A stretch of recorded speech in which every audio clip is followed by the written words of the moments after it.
प्रभावयुक्त सौम्यता ललाट शोभवी शिरास मंडिले किती सुदिव्य वैभवी प्रभावयुक्त सौम्यता. प्रभू येशू ख्रिस्ताच्या सर्वश्रेष्ठ नामात आपणांचं अभिवादन. पवित्र शास्त्र बायबलमध्ये 14व्या स्तोत्राच्या पहिल्या वचनात असे म्हटले आहे, मूढ मनात म्हणतो देव नाही, लोक दुष्ट व अमंगळ कर्मे करीतात, सत्कर्म करणारा कोणी नाही. मनुष्य जशी बौद्धिक मूर्ख असतात तशीच ती नैतिकदृष्ट्याही मूर्ख असतात.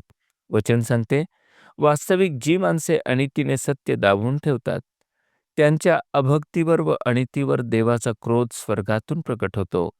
कारण देवाविषयी प्राप्त होणारे ज्ञान त्यांच्यात दिसून येते, कारण देवाने ते त्यांना दाखवून दिले आहे.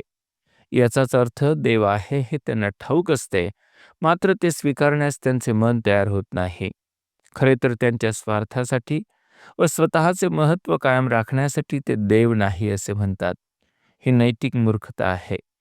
मोशे जेव्हा मिस्र देशाच्या राजाकडे म्हणजे फारोकडे गेला व इस्रायलाच्या संपूर्ण समुदायाला परमेश्वराप्रित्यर्थ रानात उत्सव करण्यास जाण्यासाठी त्याने परमेश्वराची आज्ञा असल्याचे सांगितले, तेव्हा तो उद्धटपणे म्हणाला, हा कोण परमेश्वर ज्याचे ऐकून मी इस्रायलास जाऊ द्यावे? मी त्या परमेश्वराला जाणत नाही आणि इस्रायलास काही जाऊ देणार नाही. त्याने जिवंत देवालाच नाकारले. देवाने मिस्रावर 10 पिढ्या आणल्या व आपले अस्तित्व व सामर्थ्य दाखवून दिले. प्रत्येक पिढा असह्य झाली की फारो परमेश्वराचे सामर्थ्य मान्य करून मोशेला म्हणे, मी तुम्हाला जाऊ देतो, तुम्ही परमेश्वराकडे आमच्यासाठी प्रार्थना करा. 10व्या पिढीत परमेश्वराने मिस्राच्या प्रत्येक घरातील प्रथम जन्मलेला पुत्र व गुरांचे प्रथम वत्स मारून टाकले. तेव्हा त्याने इस्रायलास मिस्र देश सोडून जाण्यास सांगितले. इस्रायल तांबड्या समुद्राजवळ पोहोचला तेव्हा त्याने पुन्हा आपले मन कठीण केले व सैन्य घेऊन त्यांचा पाठलाग केला. परमेश्वराने समुद्र दुभागून भर समुद्रात मार्ग निर्माण केला व इस्रायलाला कोरड्या भूमीवरून पलीकडे नेले. मात्र फारोच्या सैन्याचा त्यांच्या रथ व घोड्यांसह समुद्रात नाश केला.